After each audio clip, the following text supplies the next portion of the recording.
Hi, I'm Guo Cheng Guang, 11 years old, Primary 6 from YUMIN Primary School.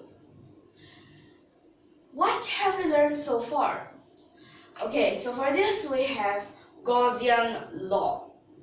But Gaussian Law, what do we use it to find? So the Gaussian Law, we use it for our electrostatic field strength. That's what we use it for. And for these Gaussian laws, in the last lesson, we have only done part A of one of the questions. So this time we'll continue with part B. Let's take a look at what kind of question this is.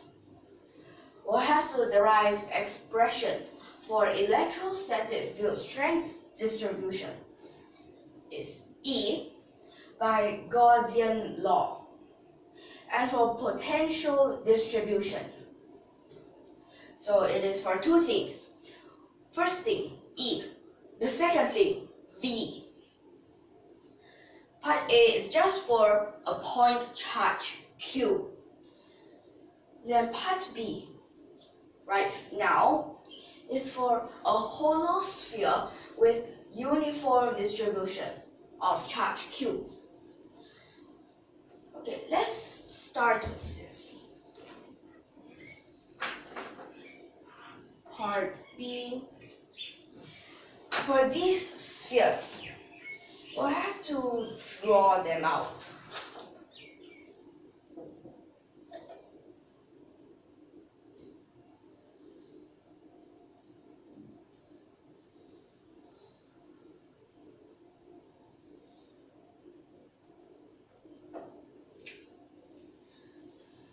Let's see, this is a very large sphere, but it is our Gaussian surface.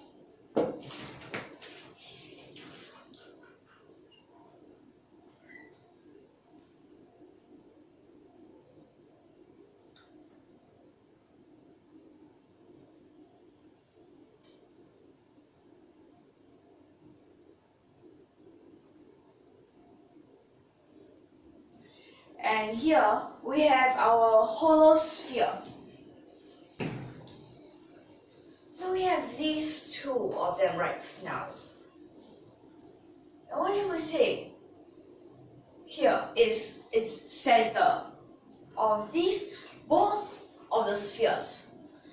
That means these two spheres, they share the same center. Okay. Then, all the way to this hollow sphere, we can call this capital R for its radius.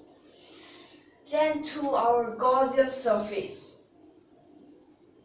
we can call it with small r, like this. So let's first look at the case when R is bigger than capital R. So it is small r bigger than capital R. That is this case. Very importantly, our Gaussian law. First part, surface integration. Then this A. But for this is E vector dot the A vector. And this would be equal to, so let's see, we have this charge. So just put it as Q over epsilon naught. Then after that, this dot product will have E dA, but cosine that theta. Which direction is it? Different direction or same direction? Or opposite or something else? To make things easier, we'll just put them in the same direction. Okay, when we put them in the same direction, you have to realize, wait, this is a sphere. They have the same center. That means their E, they're all the same. And if their E is all the same, that means just a constant. And if it is a constant, we can just put it in front of that integration.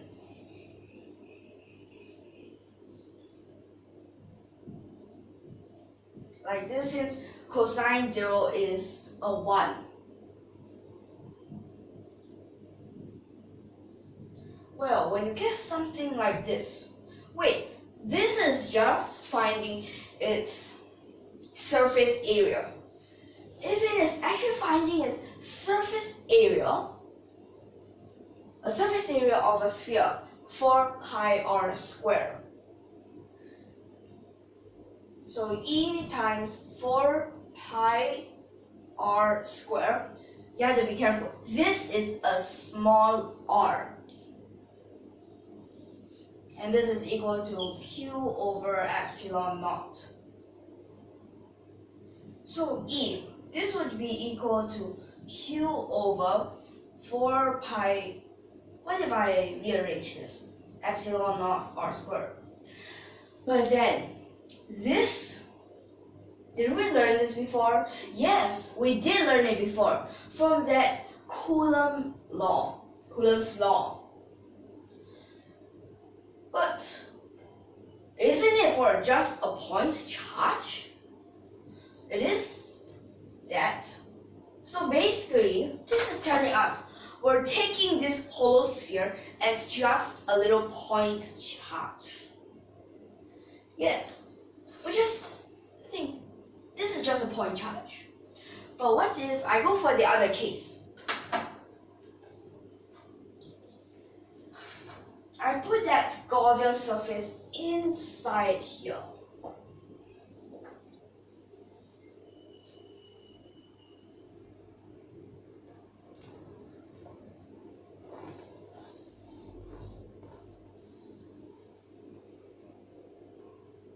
Okay, I can put that inside here.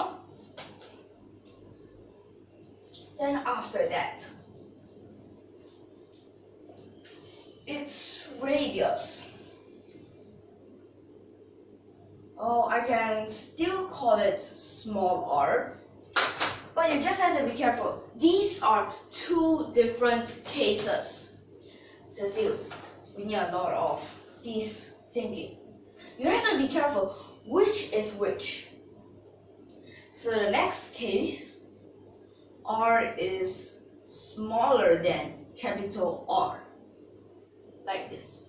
Now what happens? Gaussian law, this surface integration, A, then you have E vector dot dA vector. But what is this equal to? Let's take a look at how much charge is inside. No charge, 0. Now this is a 0. Dot product. Okay, so just E, then this surface integration. Finding surface area again. But wait a second, this is a 0, so that means E is 0. So we'll put it into two different cases.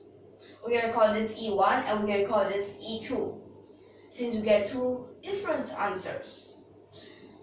So what does this mean? Inside a hollow sphere, when you measure, you actually feel that there's no electrostatic field strength. But when you feel it outside, you measure it outside, it's just a point charge, like this. Okay.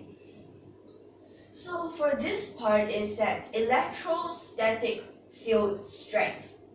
So you get two different cases. But let's try to think. From these two cases, what can we get? What if we put them together? Like we combine them. Wait, let's draw a graph. This part will be R. Well, we're just taking it like their axis. This is an R. And this is, okay, in this case, E. R and E, just start thinking about what is their relationship. Then you have this R here. At first, this part is at first because it's smaller than capital R. They're all zero, just on this line. But wait, I think we're missing one case. What if we have bigger, we have smaller, then how about equals? Equals, maybe we'll just put that out first. So we have here, this goes like this. But when it is equals, we can't find it. Okay, so for this, we couldn't find it because, well, Gaussian Law. It is just a very thin for our Gaussian surface. It's just very thin. It's just that ideal model. But if it is very thin, we couldn't find out what this is. Okay, what is the V? We couldn't find it. Okay. This is our electrostatic field strength. Next, why don't we just go into our potential distribution? Okay, let's try to find it. So for our potential distribution, our V, we'll also need to separate it into two different cases. So let's first check. What if it is outside? Like outside of this hollow sphere. So if it is outside, that means it's R bigger than capital R. Small r bigger than capital R. Then V. What is this equal to? So think about this. V. We get it from VR minus V infinity, since we want its decrease. VR minus V infinity. But V infinity, we'll just take it as a zero. Yeah? We'll just take it as a zero, since it's so far away. So that means we also can write this as a V small r. Okay? But how about this? We'll need its integration. So inside, I've said it's so this is the specific work done. Then you need E vector dot. Now this change. This would be now a dr vector. But then its boundary. Where is it from and where does it end? So it goes from R all the way to infinity, like this. Okay. Then this dot, we use the dot product. And this E, well, we need to let's see which one. We now have it outside, so put this. So I put that Q over 4 pi epsilon naught, they're just taken as constants. Then R square.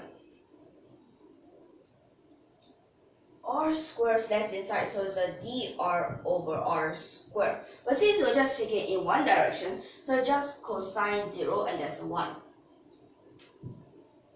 Then this would be equal to just integration. So this is just about integration. A negative 1 over R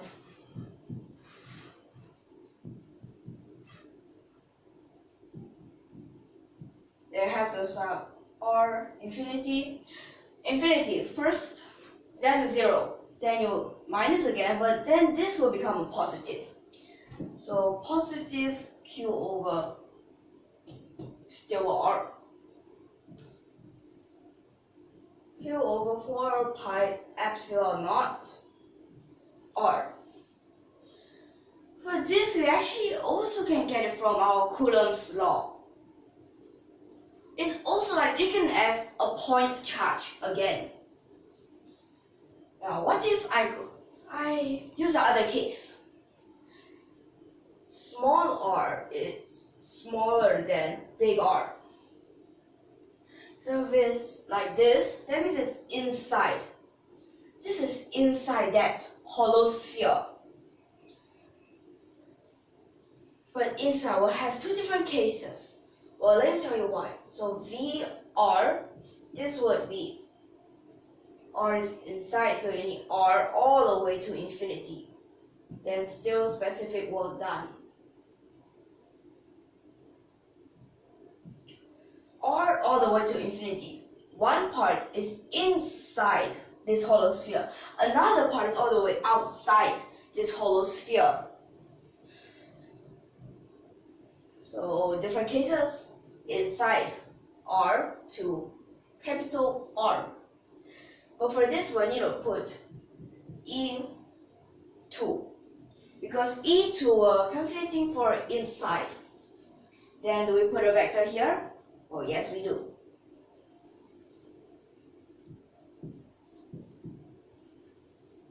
Then the other one, capital R all the way to infinity. That means it's outside of this hollow sphere. So the other is E1. So now what you get is like this. So this part E2, just a 0, so this part don't need to care already. But this, okay, also sub it in. Okay, Q over 4 pi epsilon naught constants. But this, you also have the dot product. But like this, it's actually that we have already done it. Since it's just E1 dr cosine 0, just the E1 dr. So you'll get a dr over, the other one is r squared. Like this. So this part, similar to this. So we can just put it as Q over 4 pi epsilon naught. But this time it's a capital R. Like this. But then we'll realize this is a capital R. That means it doesn't change. Since capital R, the hollow sphere, you can't change it. So this doesn't change and it remains a constant. What does it mean when it remains a constant? That means it won't have any potential difference. Okay, there's no potential difference. Well, how about we also combine this into a graph? Okay, so I'll draw it up here.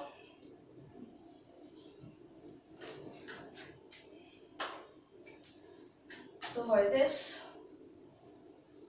part is still the R. But now this part, it changes into the V. Here's the origin and here is an R. So at this part, firstly, inside is a constant. It remains the same level. Then, right at R, it suddenly changes. Like this. But then, from these two graphs, you'll realize different things. Firstly, for the E, it's discontinuous. What kind of discontinuity? This is a jump discontinuity. So let me just tell you again the different types of discontinuity. There's a jump, there's a removable point, there is essential and oscillation. But for this discontinuous, we don't need to think about is it continuous or not continuous now. But we still have to think about one thing. And what is that? Okay, well, let me tell you. Is it differentiable or is it not differentiable? Let's take a look. Here's just a straight line.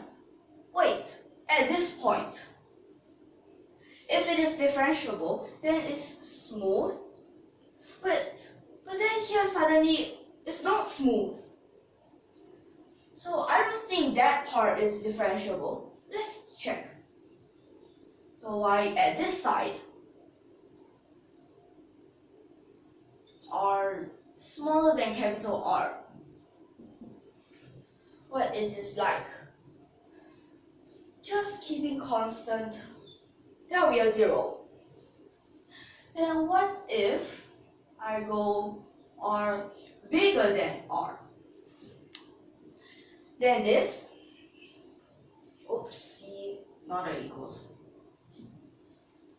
Then this part, when it goes down, and that will become smaller than 0. If this point is left side, it's not the same as its right side, it's not differentiable. Okay, so now we realize that this is not differentiable.